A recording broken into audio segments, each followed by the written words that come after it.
दोस्तों, आज मैं ये वीडियो आप लोग को इसलिए बना रहा हूँ ताकि आपको बेसिक जर्नल एंट्री का आपको आइडिया मिल जाए।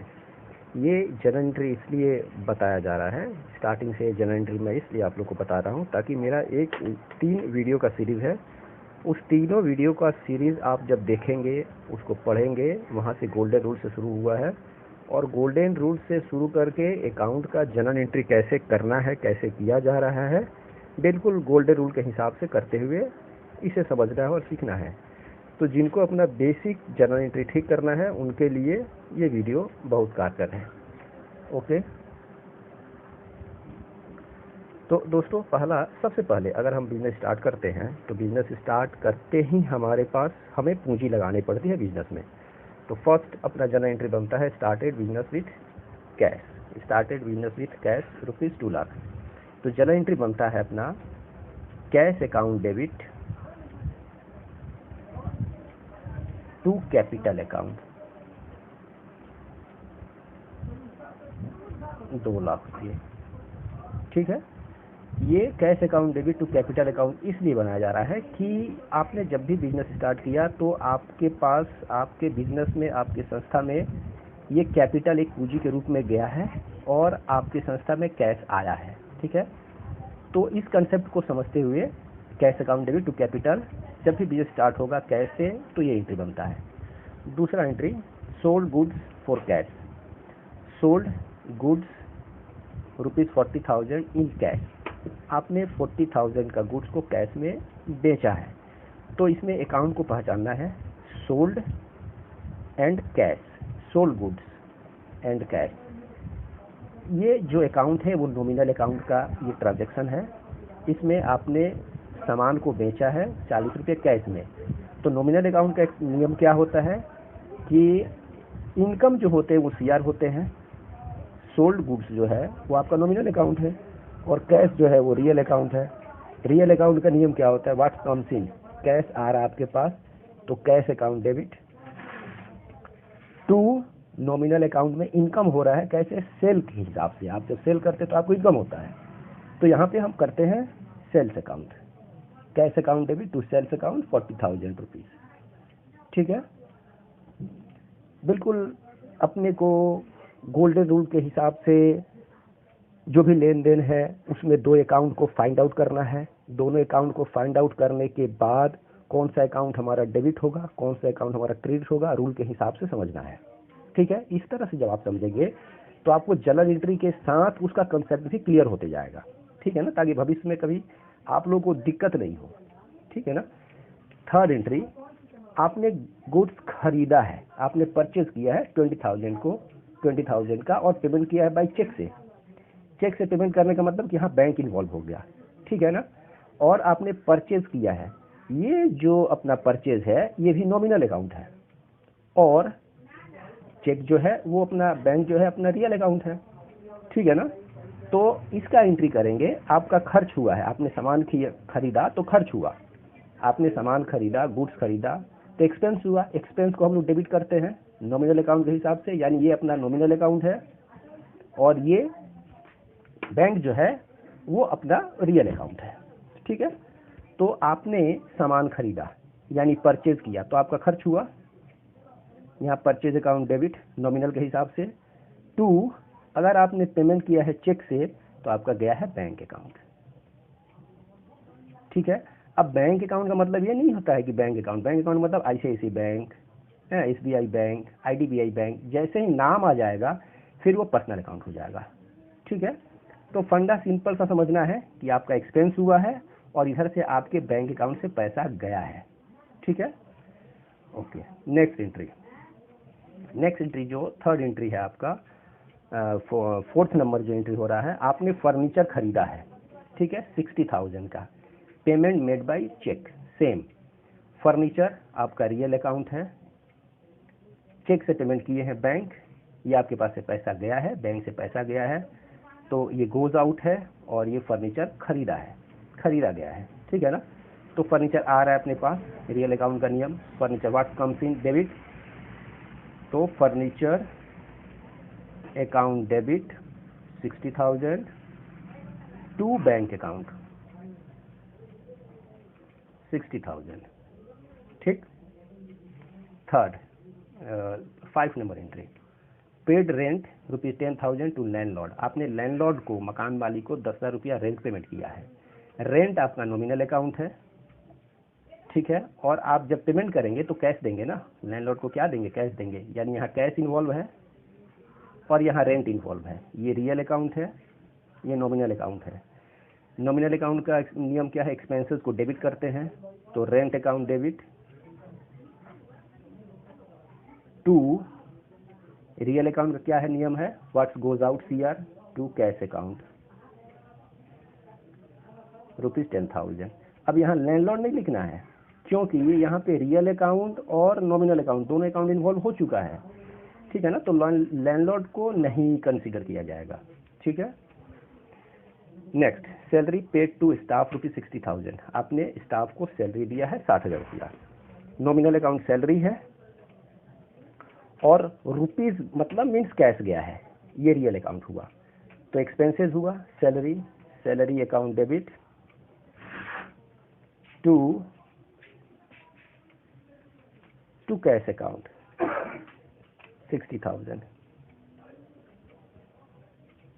Okay. 7 number entry, bought machinery ₹10,000 from Raj and company and payment made by cheque. आपने मशीनरी खरीदा, machinery real account, payment made by cheque, आपने बैंक से पेमेंट किया है, आपके पास से कैश गया है, बैंक पैसा गया है, तो एंट्री बनाएंगे यहाँ मशीनरी अकाउंट डेबिट, क्योंकि मशीनरी आ रहा अपने पास, machinery account debit to bank account, ठीक है ना। 10,000। Okay. Then bought stationery ₹1200 in cash. आपने कैश में स्टेशनरी खरीदा है 1200 रुपये का, ठीक है। स्टेशनरी जो आइटम है वो आपका आइटम नॉमिनल अकाउंट का है, खर्च का है, तो स्टेशनरी आपका खर्च हुआ नॉमिनल अकाउंट, ये नॉमिनल अकाउंट, और कैश जो है रियल अकाउंट। तो नॉमिनल अकाउंट में स्टेशनरी अकाउंट डेबिट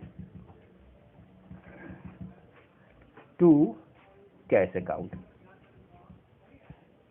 1200 रुपये का, stationery account debit to cash account 1200। Okay. ये 8 एंट्री हुआ। इस एंट्री को आपको बढ़िया से या तो लिख लीजिए या समझ लीजिए, कंसेप्ट बना लीजिए। नेक्स्ट एंट्री बनता है sold goods ₹30,000, sold goods ₹30,000 to Vikas and company. अब यहाँ पे क्या है कि सोल्ड गुड्स बिक्री किया गया है विकास एंड कंपनी को। यहाँ पे कहीं कैश वर्ड नहीं लिखा हुआ है, नाम है और सोल्ड गुड्स है।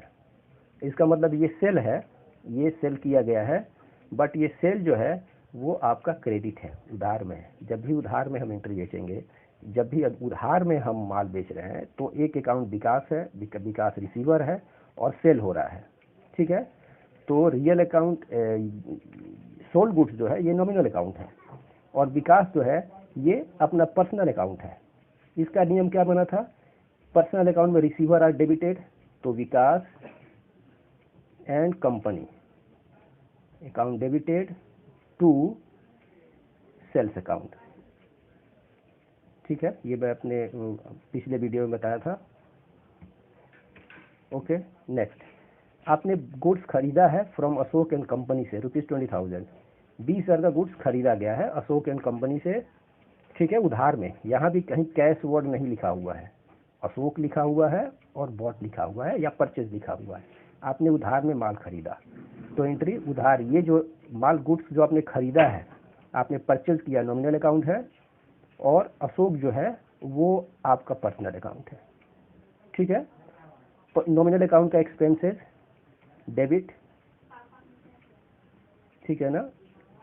आपका purchase account debit to Ashok and company 20,000 का, ठीक है, 20,000। Next, cash receive from Vikas and company, okay sorry, cash receive from Vikas and company 29,500 and discount allowed ₹500। जो विकास एंड कंपनी को हमने माल बेचा था 30,000 रुपये का, उसमें से 29,500 रुपया में रिसीव हो गया है और 500 रुपये का हमने डिस्काउंट अलाउड किया है, ठीक है ना। तो ये एंट्री क्या बनता है, जो रिसीव हो गया, कैश मेरे पास आ गया, तो कैश अकाउंट डेबिट डिस्काउंट मेरा नुकसान है, लॉस है, इस अकाउंट को भी करेंगे debit. Discount allowed account debit. कहाँ से पैसा मिला है? To Vikas and company.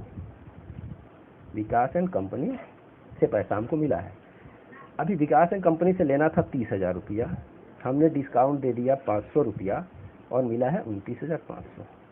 ठीक है, हो गया 12 number entry. Payment made to Ashok and company ₹19,500, discount receive from him ₹1,000। Vikas Ashok and company से हमने माल जो खरीदा था 20,000 रुपये का, अशोक एंड कंपनी से हमने जो माल 20,000 रुपये का खरीदा था उसके अगेंस्ट में हमने पेमेंट कर दिया है। ठीक है, 19,000 रुपया और 1,000 रुपये का डिस्काउंट मिला है, यानी अशोक एंड कंपनी को हम पेमेंट कर रहे हैं। ठीक है, तो पेमेंट कर रहे हैं अशोक एंड कंपनी को। अशोक एंड कंपनी रिसीवर है, पैसा रिसीव कर रहा है, तो receiver are debited. Ashok and company account debited. Okay, उसके बाद देखिए यहाँ पे डिस्काउंट रिसीव हुआ 1,000, डिस्काउंट रिसीव मेरा इनकम है। ठीक है ना, तो इनकम है तो टू डिस्काउंट रिसीव 1,000 और मेरे पास से पैसा गया है। ठीक है ना, ये कैश गया है, तो cash what goes out CR करते हैं, तो टू कैश अकाउंट 19,000 रुपया। ये 1,000 रुपया सीआर वाला, 19,000 रुपया सीआर वाला, दोनों का 20,000 रुपया। ठीक, समझ में आया। उसके बाद 13 नंबर की paid telephone bill 2500 by cheque. Telephone bill का पेमेंट हमने 2500 रुपये का किया है बाई चेक से। ठीक है ना, तो ये टेलीफोन बिल जो है मेरा नॉमिनल अकाउंट है, खर्च है, तो telephone bill account debit 2,500 to cheque से गया है तो bank account. Okay, salesman commission paid ₹5,000। Salesman का कमीशन दिया गया है 5,000 रुपया, तो ये सेल्समैन कमीशन पेड हुआ है। सेल्समैन भी है, कमीशन भी है, तो कमीशन जो है नॉमिनल अकाउंट हुआ है। यहाँ सेल्समैन को कंसीडर नहीं करना है, सिर्फ कमीशन को कंसीडर करेंगे, और रुपीज़ यानी कैश पेमेंट हुआ है। ठीक, तो यहाँ सेल्समैन का कमीशन जो है वो पेमेंट किया गया है ₹5,000 का। ठीक है, तो कमीशन जो है वो खर्च है, यानी commission account debit to cash account. अपने पास से कैश गया है 5,000 रुपया, 5,000 रुपया। ओके, नेक्स्ट और important entry, 1 month rent is due to pay ₹2,800। 2,800 रुपये का 1 मंथ का रेंट का पेमेंट बाकी है। ये एंट्री जो है वो मैं अलग से इसलिए दिया हूँ ताकि आप लोग को इस थोड़ा सा एडवांस एंट्री मिले।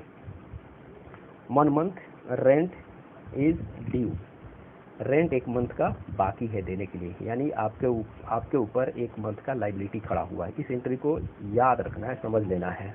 ठीक है, इस एंट्री को याद रखना है और समझ लेना है। ठीक है ना, तो इसका एंट्री क्या बनता है, rent account debit to outstanding और रेंट अकाउंट 2,800 रुपये, 2,800 रुपये। इस एंट्री को कंसेप्चुअली अभी समझने का जरूरत नहीं है, क्योंकि आप लोग को इसको समझने में दिक्कत है। सिंपल आपको याद रखना है कि जब भी कोई एक्सपेंसेस पेमेंट करने के लिए बाकी होता है तो आपके ऊपर वो लाइबिलिटी बनता है, और लाइबिलिटी हमारा क्रेडिट होता है, यानी आउटस्टैंडिंग रेंट जो है वो लाइबिलिटी खड़ा हुआ है और ये लाइबिलिटी खड़ा है, इसलिए इसका एंट्री हम लोग किए हैं। इससे रिलेटेड नेक्स्ट वीडियो में मैं इसी टाइप का एडजस्टमेंट एंट्री और थोड़े टफ क्लास का एंट्री जो होता है, जो थोड़ा हार्डर एंट्री होता है, एडवांस लेवल वाला, वो सारा मैं आप लोग को बताऊंगा। ओके, तब तक के लिए बाय।